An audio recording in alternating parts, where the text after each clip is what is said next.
सो जय हिंद दोस्तों, क्या हाल चाल, सब बढ़िया। मैं सुब्रत राय और आप देख रहे हो फिल्मी फैक्ट। तो यार पवन सिंह जी का एक नया सॉन्ग आया है जिसका नाम है झगड़ा के घर। तो ये सॉन्ग सुनने में मुझे बहुत अच्छा लगा और वैसे पवन सिंह का बहुत ही गाना बहुत ही गजब का रहता है और मुझे बहुत पसंद आता है। और कोई भी गाना आए तो मैं उस टाइम का वेट करता हूँ, जिस टाइम पर रिलीज हो मैं तुरंत उस गाने को सुनता हूँ। जैसे नई की खिलाड़ी हो गई, लाल घाघरा हो गया। नई की खिलाड़ी और लाल घाघरे का कुछ सीन्स जो मैच कर रहे थे मुझे सुनने में बहुत अच्छा लगा। तो लोग कुछ भी कहो यार, मतलब असली उसने कुछ भी कहे, नई की खिलाड़ी को कहे थे, खिलाड़ी नई की है शायद नाम है। तो इस सॉन्ग को मैं सिर्फ इंटरटेन के लिए सुनता हूँ, मज़े के लिए सुनता हूँ और गाना मुझे बहुत पसंद आया था। और ये गाना मुझे बहुत पसंद आया, मैंने बहुत बार सुना तो मैं सोचा एक बार रिएक्शन बनाते हैं, तो देखते हैं कैसा सॉन्ग है। सो लेट्स गो स्टार्ट नाउ।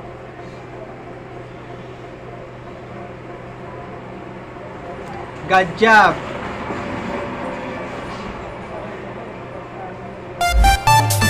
अरे कहाँ जाता रू हो? बाजार करे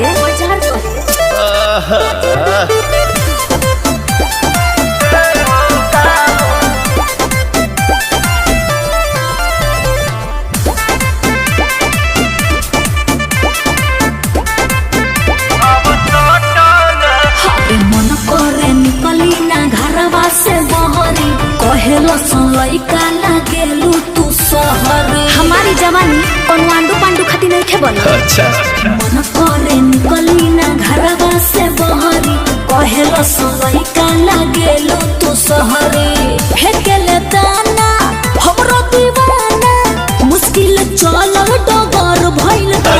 जहर भइल बा हो, जहर भइल बा।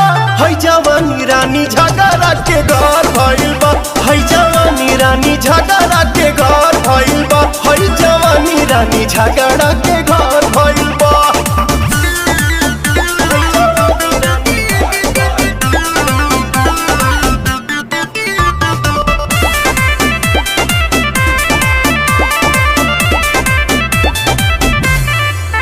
होई हमारा या नहर पे मार बटे दुनिया के चिखाई जवानी के बोनिया। तोपे वाला चीज हुइया उघार हो जाई, आशिक बने पके हुलाचार हो जाई। चढ़ल जवानी बढ़ल परसानी, नियत सबके गड़बड़ भइल बा। जहर भइल बा हो, जहर भइल बा। तोर जवानी रानी झगड़ा के घर भइल बा। है जवानी रानी झगड़ा के घर भइल बा। तोर जवानी रानी झगड़ा के घर भइल बा। झगड़ा के घर, झगड़ा के घर।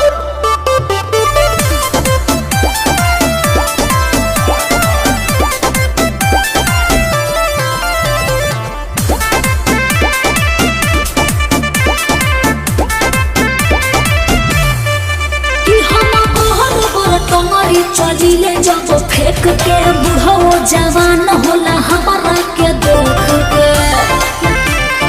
सोना प्रिंस से अमित के बदली न चाहवा गोरी, बिक्की पवन के मानो सलाहवा गोरी।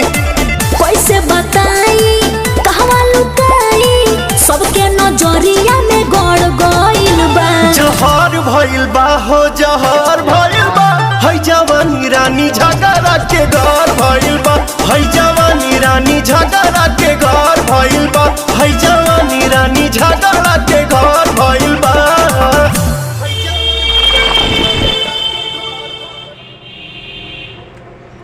सो थैंक यू दोस्तों। और कैसा लगा ये सॉन्ग आप कमेंट बॉक्स में ज़रूर बताइएगा और मिलते हैं किसी नई वीडियो के साथ। तब तक के लिए जय हिंद।